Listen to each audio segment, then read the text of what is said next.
আজকে সকালটা কত শান্ত আর সুন্দর। পাখির ডাক, হালকা বাতাস সব কিছু মনে করিয়ে দেয় আলহামদুলিল্লাহ, জীবন কত সুন্দর। তো আজকে মিষ্টি একটা সকাল, তাই ভাবলাম মিষ্টি জাতীয় কিছু একটা নাস্তা করি। তাই আমি সুজির পায়েস আর পরোটা দিয়ে আজকে সকালের নাস্তাটা করলাম। তারপর নাস্তা শেষে একটু চা খেয়ে নিলাম। এই চাটা খেলে আমার অনেক রিল্যাক্স লাগে।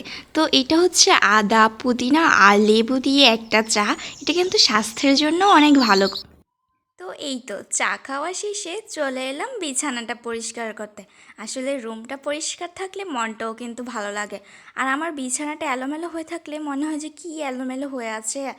তো তারপর হচ্ছে কিচেনে চলে এলাম। তো আজকে কলমি শাক দিয়ে একটা পাকোড়া বানাবো। তো এখানে কলমি শাক, তারপর হচ্ছে মসুরি ডাল ব্লেন্ড করে নিয়েছি। তারপর পেঁয়াজ, কাঁচামরিচ, হলুদ, মরিচ সব মশলা দিয়ে ভালোভাবে মেখে নিব। আসলে শাক এক রকমের শাক খেতে আসলে সবসময় ভালো লাগে না। তো ভাবলাম যে শাক দিয়ে একটু ইউনিক কিছু করি, তো এই পাকোড়াটা বানালাম। এটা কিন্তু অনেক মজা খেতে, আপনারা ট্রাই করতে পারেন। তা আমি এটা কিছুক্ষণ রেখে দেবো। তারপর হচ্ছে এটা ভেজে নেব। দেখো পাকোড়াগুলো কত সুন্দর হয়েছে, একদম মচমচে করে লাল লাল করে ভাজতে হবে। আর গরম ভাত দিয়ে খেতে কিন্তু এটা অসাধারণ লাগে। তারপর হচ্ছে আমি এখানে শুটকির ভর্তা বানিয়েছি আর কাঁকরোলের ভর্তা। আজকে বেশিরভাগই ভর্তা আইটেম বানিয়েছি। তারপর করলা ভাজি আর এখানে চিকেনের একটা ভর্তা বানিয়েছি, ভুনা আর কি। তো আর এখানে হচ্ছে মাছ দিয়ে সজনে পাতার ভর্তা।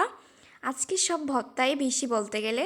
আর এখানে সামান্য একটু মাছ ভুনা করে নিচ্ছি, ভর্তা আর মাছ। সব সময় কিন্তু মাছ মাংস এগুলা ভালো লাগে না খেতে, মাঝে মধ্যে এমন খাবার একটু ভালো লাগে খেতে। তো তারপর হচ্ছে দুপুরে আমি ফ্রেশ ট্রেশ হয়ে সব কাজ শেষ করে খেতে বসে পড়লাম, ভর্তা দিয়ে মজা করে খেলাম। আর আমার ভর্তা হলে কিন্তু আর অন্য কিছু লাগেই না বলতে গেলে। আর লাল মরিচের ভর্তা দিয়ে খেতে সবচেয়ে বেশি ভালো লাগে আমার। তারপর খাওয়া শেষে দেখি আমার বোন লাইফে ফার্স্ট টাইম সে পুডিং বানিয়েছে, তো এইটা খেলাম। তারপর হয়েছে আমার আম্মু এই টেবিল ম্যাটটা বানিয়েছে। এটা হচ্ছে চাউলের বস্তা দিয়ে বানিয়েছে, এটার মধ্যে চালের বস্তার মধ্যে সুতা দিয়ে কাজ করেছে। এখানে কিছু কাজ বাকি আছে, এটা পুরোটা কমপ্লিট করলে তারপর সুন্দর লাগবে। তো এখানে আমি ভাবলাম যে একটু আজাইরা বসে আছি, টাইম কাটছে না, একটু নিজের যত্ন নেই। তো এখানে আমি একটা বোলের মধ্যে একটু কুসুম গরম পানি, তারপর লেবুর রস আর বডি ওয়াশ দিয়ে দিয়েছি। এটা ভালোভাবে মিক্স করে দিব। আসলে আমরা সময়ের অভাবে কিন্তু নিজের যত্ন নিতেই ভুলে যাই। তারপর হচ্ছে নিজের যত্ন নেওয়াটাও কিন্তু অনেক জরুরি আসলে। তো আমি একটু সময় বের করে নিলাম নিজের জন্য আর কি। তো পাটাকে ভিজিয়ে রাখবো আর এরকম একটা ব্রাশ দিয়ে আস্তে আস্তে করে পাটাকে ঘষে নিব। আসলে নিজে পরিষ্কার থাকলে নিজের মনটাও কিন্তু পরিষ্কার লাগে। তো আমি এটাকে আস্তে আস্তে ঘষে নেব। তারপর হচ্ছে পরিষ্কার একটা তাওয়াল দিয়ে পাটাকে মুছে নেব।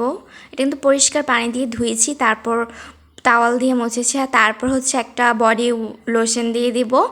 দেখো এখন পাটা কিন্তু অনেক ক্লিন লাগতেছে, দেখো ভাল লাগতেছে, নিজের কাছে শান্তি লাগতেছে একটা। তো এরকম মাঝে মাঝে একটু যত্ন নেওয়া উচিত।